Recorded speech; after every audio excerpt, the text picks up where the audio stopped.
Well, hello. Welcome to unit number 7 in the request for proposal course. I was looking over some requests for proposals that have come in. And unit 7 is one of the most important parts of the RFP process if you're developing a request for proposal. And that's figuring out how much things cost and what kinds of information you're going to want in your proposal. Uh, First of all, you have to figure out what things actually do cost. So, for example, if your RFP is for an interpretive plan to be done at your site, we talked about how you need to ask for qualifications of the bidder, things like that. One of the things you need to know is how much interpretive plans actually cost to have done. There's a couple of ways of figuring it out. One is calling up some people that have had an interpretive plan done and find out how much they were charged to have it done. Another way is to figure out kind of person hours.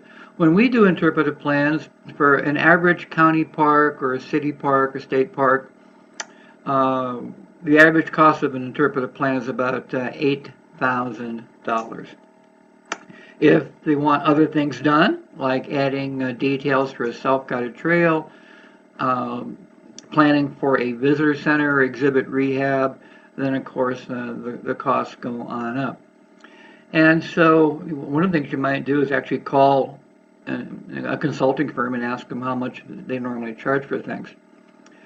If you're doing interpretive panels, the average cost to have an interpretive panel design, planned, designed, written, fabricated, never get shipping, shipped to your site and installed, is about $4,000 a panel on an average.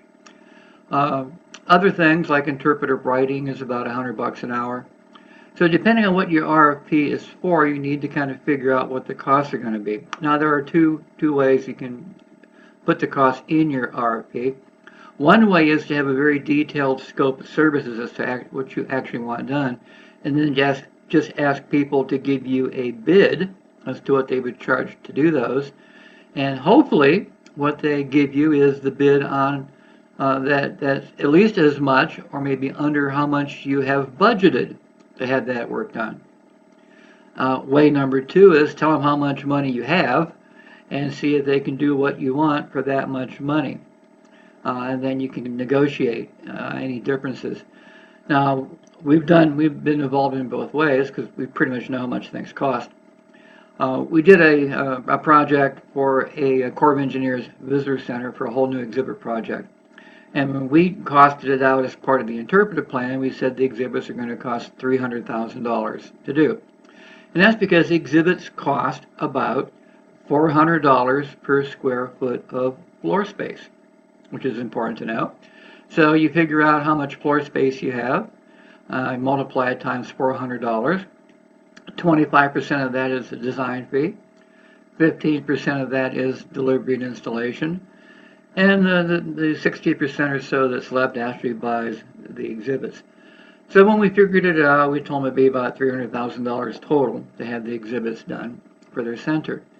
They only had $150,000 for exhibits for their center, but when they put out their RFP, they didn't tell people how much money they actually had in their budget. And so most of the bids came in between $275,000 and $350,000. So they wasted about 6 months and then had to redefine the whole project because they didn't tell anybody how much money they had. People knew how much exhibits cost because we all know the formula. And they all came in with more money than the site had.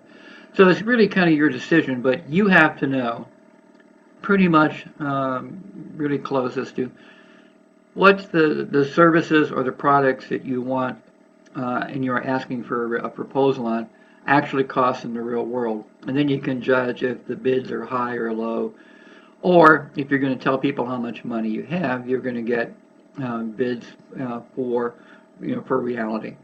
So that's what this unit is about, is for you to figure out how much money the scope of services that you're asking for would actually cost. And then you have to figure out how you're going to do it in your RFP. Are you going to tell people how much money you have, like a not to exceed $10,000? Or will you say, give us a bid on 10 interpretive panels and we're not going to tell you how much we have just give me the cost of, per panel. So that's what this unit is about. If you have questions about it, you can ask me to give you a call or to Skype you to talk about it more. So as part of your interpretive request for proposal planning, you got to figure out your budget, and that's what this unit will all be about, is figuring out how much money you actually have or need to spend to get done the scope of services that you've asked for. So have a good think about that, and I'll look forward to seeing what your budget might be, and then to help you on to unit number 8. Have a good one. Bye-bye.